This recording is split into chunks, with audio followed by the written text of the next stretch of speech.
lalam-pambenina eto Madagasikara ny fikambanana sy antopolitika na ihany koa olon-tsotra izay mitovijery mivondrona ao anatin'ny malagasy miray feo tsy amahaolana ho izy ireo ny fikasan'ny sasany hanonga-mpanjakana amin'izao fotoan'izao.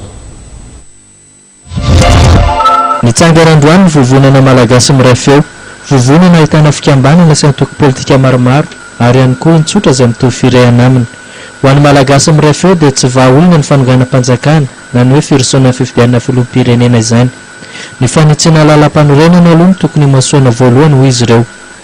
Isamar Floreo filohan'ny antoko tamania izay ao anatin'ny malagasy miray feo dia nanambara mazava fa lalam-panorenana misy amin'izao no tena fosotra nahatonga ny krizy isan-karazany eto amintsika. Hetsika malagasy miray feo hoe ny vahoaka ny firenena ity dia ny fifidianana lalam-panorenana. Mazava zany fa ny fifidianana filoham-pirenena dia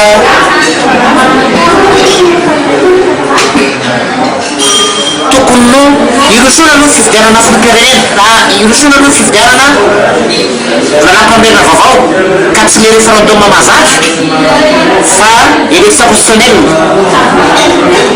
ahitana an'ireo hoe ity ny lalam-panorenana état fédéré, ity ny lalam-panorenana mametraka ny province autonome, ity ny lalam-panorenana mametraka ny état unitaire.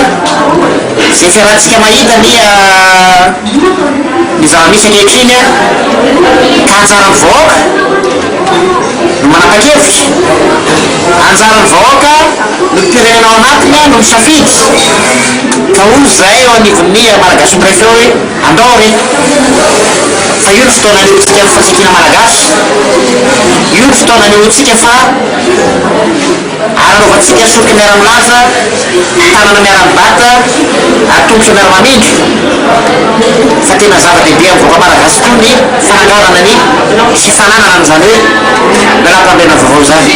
Ny tetefatra eto Madagasikara moa ity malagasy miray feo ity ampafantatra ny tanjon'izy ireo, amin'ny toamasina raha mifantatra no anomboan'izany fitetezam-pahitra izany.